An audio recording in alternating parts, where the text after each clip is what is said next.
What has Club World Cup taught us before 2026 World Cup?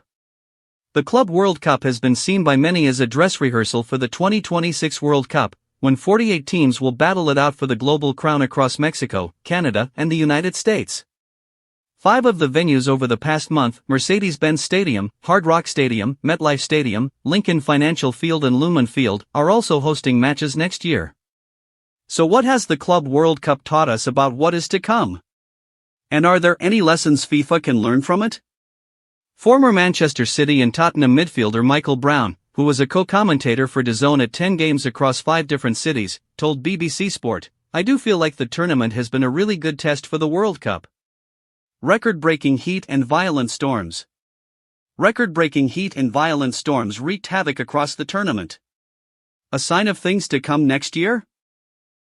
U.S. rules mean play is stopped when lightning is recorded within a 10-mile radius and cannot restart until 30 minutes after it finishes. 6 games were delayed, with durations ranging from 40 minutes to 2 hours. 2 Benfica games, against Auckland and Chelsea, were delayed for about 120 minutes. There were only 4 minutes left when that Chelsea game was held up. The Blues were winning 1-0 but Benfica leveled before Chelsea won in extra time. "I think it's a joke, to be honest," Chelsea boss Enzo Maresca said at the time. "It's not football. It's completely something new. I struggle to understand, if you suspend 7 or 8 games then it's probably not the right place to do the competition." FIFA were fortunate storms didn't impact evening games, which could have seen postponements until the following day, but it is a possibility for next year. Chelsea were also one of many teams to struggle with the extreme heat. Temperatures have soared to 39 degrees in New York and humidity has made it feel even worse, more than 50 degrees on the heat index. FIFPro state that 9 of next year's 16 host cities have very high or extremely high risk of heat stress injuries during the tournament. Clubs had to arrange shorter training sessions, with Maresca saying otherwise you don't save energy for the game. 10 Juventus players asked to be substituted during their defeat by Real Madrid, said their manager Igor Tudor. Borussia Dortmund subs watched the first half of one game from the changing room to avoid the sun, and manager Niko Kovac said he was sweating like I'd just come out of a sauna. PSG boss Luis Enrique said, "It's not good for the spectacle because it's difficult to play in that position." Meanwhile, the sniffer dogs at Lincoln Financial Field in Philadelphia were wearing Crocs due to the temperature of the concrete underfoot.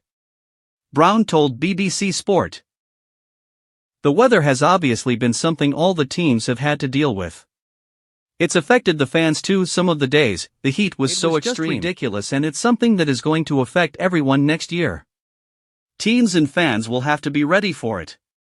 On the plus side, there will be 5 stadiums with roofs as opposed to just 1 in Atlanta this summer, but the expansion of the tournament to 48 teams means significant risks remain.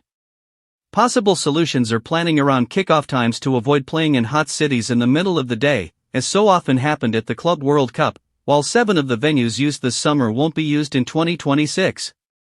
The weather has been hot, but of course we can see about kickoff times, review, and possibly look at hiding games earlier in the day at stadiums with roofs, said former Arsenal manager Arsene Wenger, FIFA's chief of global football development. Will the crowds come out to USA 26? The past month has brought a mixed bag when it comes to attendances, ranging from the sold-out to the embarrassingly sparse. 4 matches failed to get more than 10,000 fans.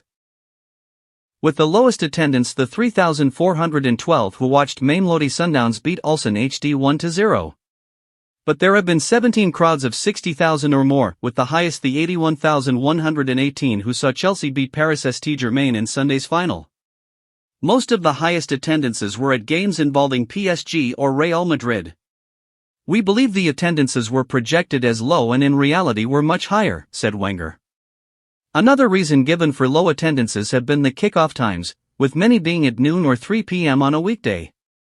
American journalist Doug Roberson said after Chelsea's opener against Los Angeles attracted just 22,000, "It's not because people here don't care about soccer.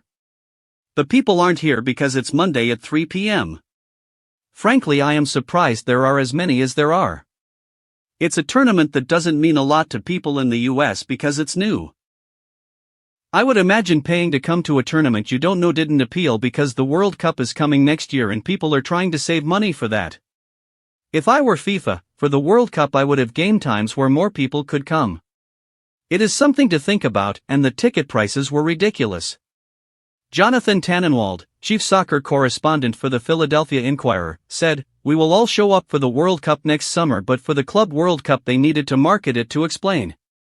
FIFA are expected to stick with the same kickoff times during next summer's World Cup, so we'll be relying on the appeal of the tournament to cut through, and we'll be asking local fans to take time off work to attend matches." The Gold Cup has also been going on over the past few weeks, played at non-club World Cup venues in the US, attracting attention from TV audiences. This competing factor won't be a problem next year. FIFA's policy of dynamic ticket pricing, where the cost of tickets can change regularly, has also been controversial, and it is a policy they are expecting to carry into next year's tournament. Ticket prices for Chelsea's semi-final against Fluminense reportedly dropped from almost £350 to less than £10 in the week before the game. Tickets for the Blues' quarter-final against Palmeiras ended up at £8, with fans talking about having paid over £250 when they first went on sale. Brown said, "When I've been traveling, it feels like a lot of Americans are starting to speak about it now and know it is going on. Whoever you speak to, they go, 'Oh yeah, it's the football.' It is still growing. Of course, the public's awareness of it has got loads better than it was a few years ago, but there is still a way to go, not just to spread the word that it is happening, but to get people out here used to going to football games or watching matches on TV. It's still not the main sport out here, but that's the next step. There is so much room for growth, but if you go to a lot of bars and restaurants, then they are still showing a lot of baseball when the football is on. What have the stadiums and transport links been like?" The 2022 World Cup in Qatar was played within a radius of 43 miles. The air-conditioned public metro system, which was free to use for fans with tickets during the tournament, reached 6 of the 8 stadiums, with road transportation needed for the other 2. But the sheer scale of the USA has brought up concern about the transport to various stadiums for the 2026 tournament, with some venues difficult to reach via public transport. BBC Sport found this to be the case during the tournament, especially at the 82,500 capacity MetLife Stadium in New Jersey, where the Club World Cup final was held and where next year's final is scheduled to take place. The nearest train stop was Meadowlands Sports Complex Station, requiring supporters to then walk 20 to 30 minutes in searing heat before reaching their relevant entry gate. The semi-final between Real Madrid and PSG was also delayed at the same venue due to both teams being stuck in gridlocked traffic. The opening match of the Club World Cup took place at Hard Rock Stadium in Miami, which is set to host 7 matches next year, including the third-fourth place playoff. But the venue sits off a busy highway with no trains or metro system anywhere near the ground. Arriving 3 hours before kickoff allowed Uber drivers to drop off passengers close to the stadium before roads were closed off. A post-match curfew meant no access for Uber or cab drivers within a certain distance, and supporters had to walk for 20 minutes to a pickup zone. Manchester City played at Lincoln Financial Field in Philadelphia, which is set to host 6 matches at the 2026 tournament and is serviced by a metro system to the incredible sports complex featuring the football/NFL stadium, as well as the baseball and NHL venues. City also played at Mercedes-Benz Stadium in Atlanta, which is regarded as one of the best sporting stadiums in the world, featuring a retractable roof and giant LED screens. 8 matches will be played inside the air-conditioned stadium next year, which has good transport links including a metro system close by and an Uber pickup a 15-minute walk away. A potential solution for some locations, which has been done at other tournaments, is free transport to fans with match tickets, but special buses or trains will have to be arranged to make this happen. Brown added, "The stadiums have been great and the logistics side, if it were done again, would be easier. They will have learned so much. I think it bodes well for next summer. It's more a golf green. Will the pitches be a problem?" One source at a host stadium for the Club World Cup said the preparation time for the event had left limited opportunity to convert mostly American football, NFL, artificial surfaces to grass pitches. The way the ball bounces and rolls is different from at stadiums in Europe and has led to complaints from England internationals Jude Bellingham and Reece James among others. Dortmund manager Kovac highlighted the inconsistency between the various stadiums after losing to Real Madrid on the MetLife Stadium pitch in New Jersey. He said, "This pitch and the pitches we've played on in Cincinnati and also in Atlanta, the grass quality is different in the stadiums. It's more a golf green. You can putt here. It's very short. This is not the grass we are used to playing on in the Bundesliga and also the other stadiums. The watering wasn't good enough, I'd say, because you don't have the license for that. For high-speed football, you need good conditions and you need also a good pitch, the right pitch. When it's too dry, it's unbelievable, it's sticky. A FIFA source explained there is more bet-in time for the 2026 World Cup, while local sources highlight how the US is such a big country with different climates that grass that works in one city may not work in another. How stringent will security be? There were regular checks for media and scanning of passes to make sure they were holding the correct credentials for accessing different parts of stadiums. With Donald Trump in attendance, security was predictably at its very tightest for the final between Chelsea and PSG. Given the game was played a year to the day since the assassination attempt on Trump in Pennsylvania, the heightened security at MetLife Stadium came as no surprise.